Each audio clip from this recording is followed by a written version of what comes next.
Okay, hi, my name's Jack. I'm the founder of AZ Performance, and in this video we're going to be looking at this particular feature of SprintVision light reports. So if you don't know what that is, you can check out the previous video. As a summary, SprintVision is a tool that allows athletes and coaches to take video footage of an athlete sprinting and to upload that and have it automatically analyzed to be able to distill metrics and data about the athlete's performance so that we can analyze it and improve their performance. And so what we're looking at here is an example of a light report. So this is the video footage that has been submitted here. And in a previous video, I went over all of the different types of metrics and data that is included within the report. But in this video, what I want to focus on is this particular section down here. Now, as I described in a previous video, but I will summarize here, because the videos that can be uploaded have this intrinsic kind of element of variety within them, right? The athlete could be closer to the camera, further away from the camera, could be well lit, not but so well lit. The athlete could be wearing dark clothes, light clothes. The background could look interesting, could look different depending on the video, the track, or in general, the color of the ground could be different. Sometimes the reports or the video footage rather are not calculated very accurately. And this is particularly the case when it's not so well lit. So this is actually the case with this video. If we look at the athlete, as the athlete moves, for example, if we look at the analytics and we look at kind of the snapshots taken here, because it's not so well lit, you can see that there's some significant motion blur introduced as the athlete moves. So as you can see, since this foot is traveling very fast, it's kind of hard to tell exactly where's the knee, where is the foot, because of this blurriness. And so in cases like this, sometimes the system's not exactly able to determine the precise moment of ground contact initiation and termination. And this is extremely important because, 1 or 2 frames difference in ground contact initiation moments and termination moments can have significant implications for calculating ground contact times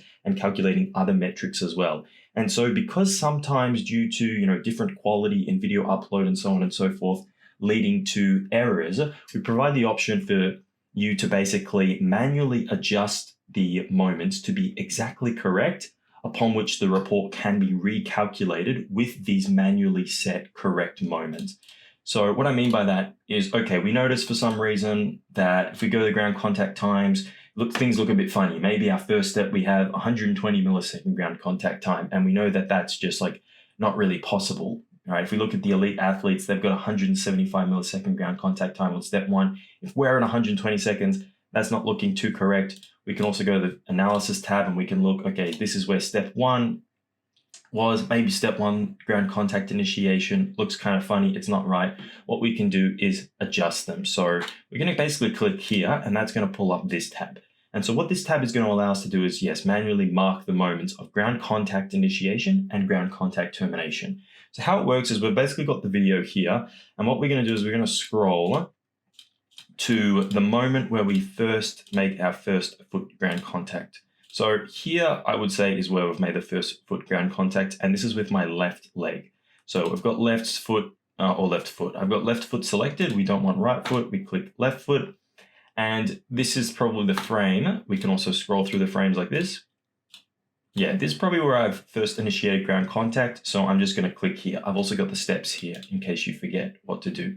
But basically we just click here, mark foot ground initiation, and then we're going to scroll until the ground contact is terminated. So probably around here or here. Let's say here.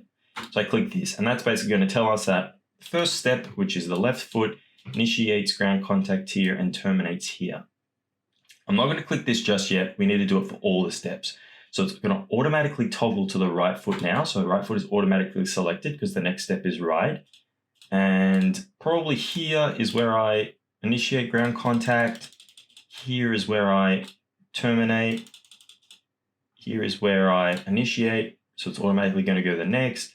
Sorry, it's going to automatically go to the left foot. So I initiate, terminate here. Also around here, like you can see, it's kind of it's subjective around this stage whether I'm contacting here, but probably I'm contacting here for sure. Here.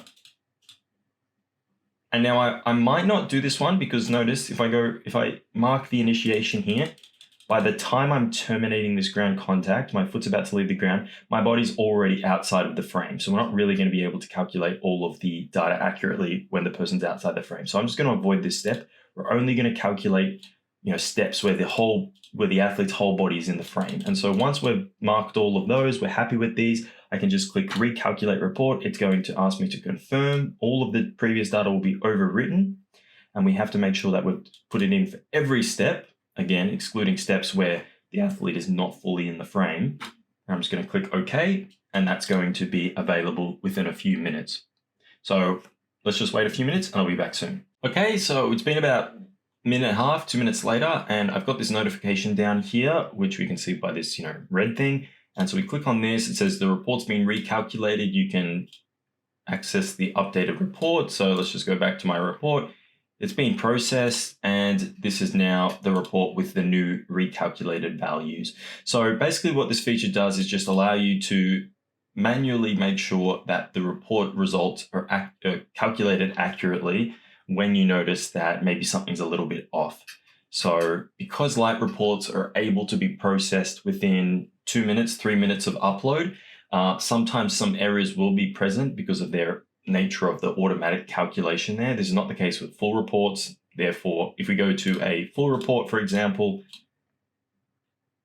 right, this option is not going to be present because all of the ground contact ranges will be 100% accurate.